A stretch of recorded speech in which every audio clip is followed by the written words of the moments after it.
Hello guys, how are you? How are you doing? I truly hope that you all are safe and you all are doing great.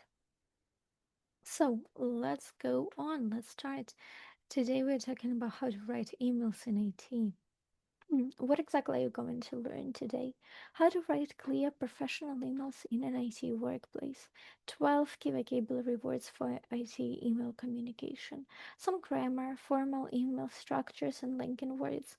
And how to write a project update email from start to finish. And as always, you can find this worksheet and much more educational content in my Telegram channel and other social media. The settings tense.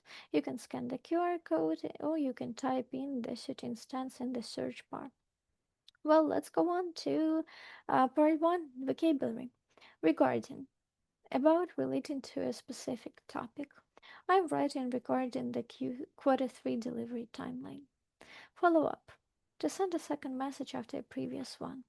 I'm following up on our call from last Thursday. As discussed, referring to something agreed in a previous conversation. As discussed, the deadline is moved to Friday. Attached. Included as a file with the email. Please find the sprint report attached. Deadline. The date or time by which something must be completed. The deadline for the proposal is 5 p.m. tomorrow.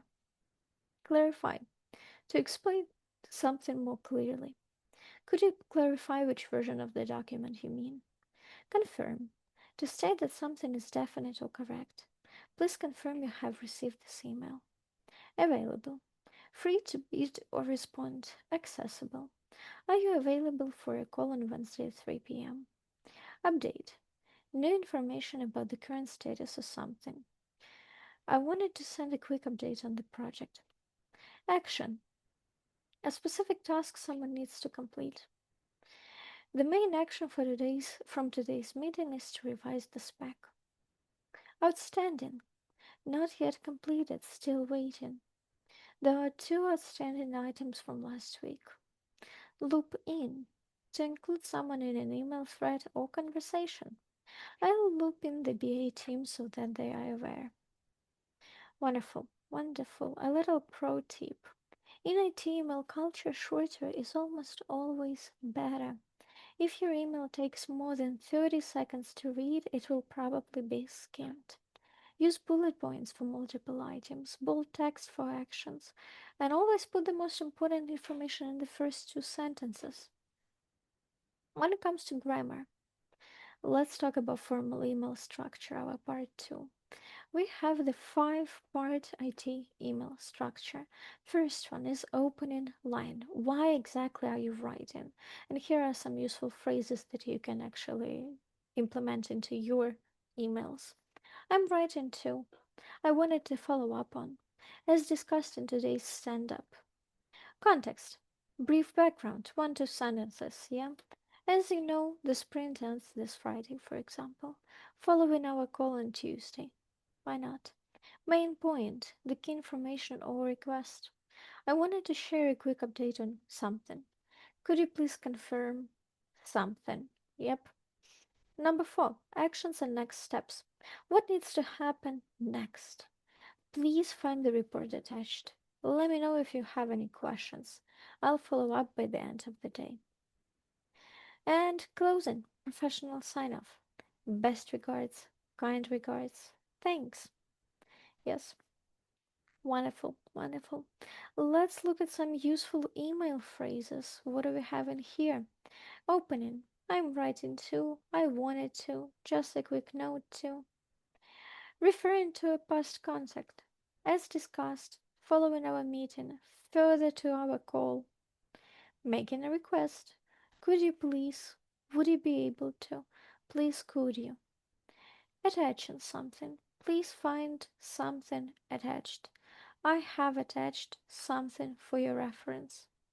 Offering help. Please let me know if you have any questions. Feel free to reach out. Closing. Best regards, kind regards, thanks and best. Yeah, I'm pretty sure you already know best regards, kind regards. Maybe thanks and best is going to be like a new for you. But it is what it is, yeah? linking words for emails, adding information, also in addition, furthermore. Contrast, however, that said, although. Result, therefore, as a result, this means that. Sequence, first, then, finally, once. Condition, if, in case, should you need. Should you need is really formal version of if you need. Yep, it's really formal. If it's more neutral, should you need is much more formal. Let's look at this model email and read and analyze it. So, subject, Spring 12 update, action required. Hi Taras, I'm writing to share a quick update on Spring 12 following the morning stand-up. As discussed, two tasks from last week are still outstanding: the API documentation and the QA sign-off for Module 3. Both are currently with the dev team and should be completed by Wednesday. In addition, I've attached a revised sprint plan for your review. Could you please confirm you're happy with the updated timeline by end of day tomorrow? If you have any questions or need me to clarify anything, feel free to loop me in on this thread. Best regards, Alina. Let's notice. So I'm writing to share. That's a clear opening. Why exactly are you writing? Yeah. As discussed, we refer to a previous conversation. Yeah. Outstanding. Professional vocabulary instead of not done yet, not completed yet. In addition, linking words to add a second point. Could you please confirm? Polite request. Loop me in. Natural phrase. Yep. Let's watch out for some common mistakes. I write to you regarding. I'm writing to you regarding. We use present continuous for the action of writing this email. Please find attached the report herewith enclosed. Please find the report attached. We need to avoid redundant formal language because in most cases, not even in some cases, but in most cases, it is not really necessary. Let's be honest. You're not talking to a king or a queen of Britain, yeah? So there is no use in it. I wait your reply. I look forward to your reply.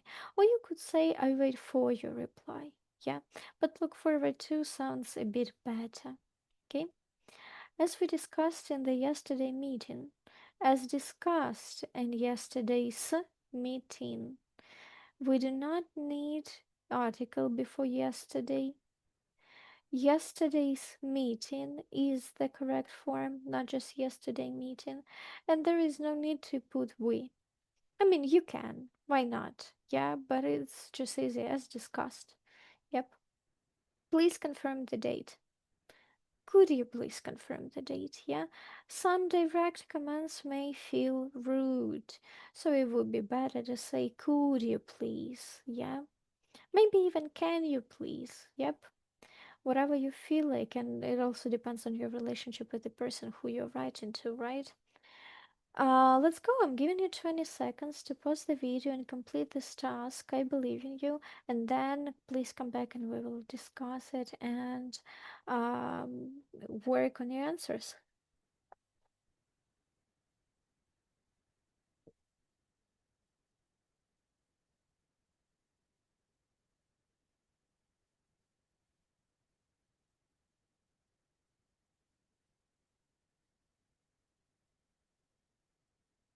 Well, I believe you've done that. Let's discuss. So I'm writing to you to follow up on our meeting. Yep.